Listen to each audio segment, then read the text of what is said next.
Assalamualaikum warahmatullahi wabarakatuh. Perkenalkan, nama saya Gustaf Aditya Simatupang dari UPBJJ UT Yogyakarta.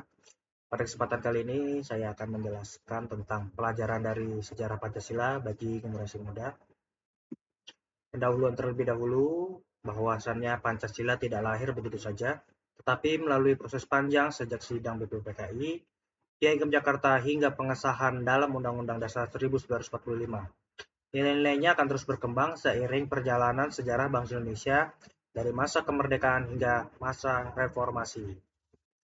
Pada Pancasila pada masa awal kemerdekaan tahun 1945 hingga 1949. Peristiwa penting pada saat itu adalah pengesahan Undang-Undang Dasar 1945 pada 18 Agustus 1945 yang menetapkan Pancasila sebagai dasar negara. Nilai Pancasila yang tercermin yaitu persatuan dan kebangsaan.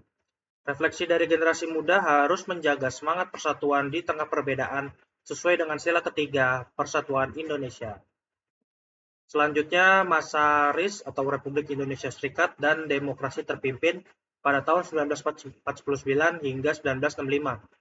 Pada masa RIS tahun 1949 hingga 1950, Indonesia sempat menjadi negara federal, tetapi kembali ke NKRI demi menjaga persatuan. Pada masa demokrasi terpimpin 1959 hingga 1965, kekuasaan menjadi terpusat melalui dekret presiden pada tanggal 5 Juli 1959.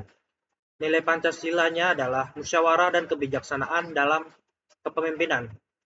Refleksinya, pentingnya demokrasi dan kebijaksanaan dalam memimpin serta menghargai perbedaan pendapat. Pancasila pada masa Orde Baru 1966 hingga 1998. Pancasila dijadikan ideologi tunggal melalui program P4, pedoman penghayatan dan pengalaman Pancasila. Namun, nilai kebebasan dan keadilan seringkali diabaikan. Nilai Pancasila yang diperoleh adalah disiplin dan stabilitas nasional. Refleksi, Pancasila harus diamalkan dengan tulus, bukan sekedar slogan. Generasi muda perlu memahami dan menerapkannya secara nyata. Pancasila pada masa reformasi yaitu tahun 1998 hingga sekarang. Era reformasi menandai kembalinya demokrasi dan kebebasan berpendapat. Pancasila kembali menjadi nilai moral dan dasar etika bangsa.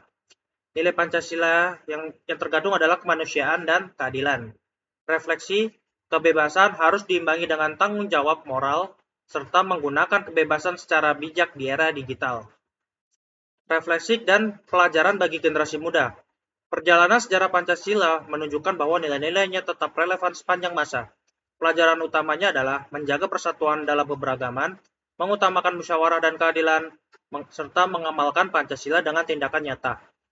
Kita sebagai generasi muda harus menjadi penerus yang mampu menerjemahkan nilai Pancasila dalam kehidupan modern. Terima kasih atas perhatiannya. Wassalamualaikum warahmatullahi wabarakatuh.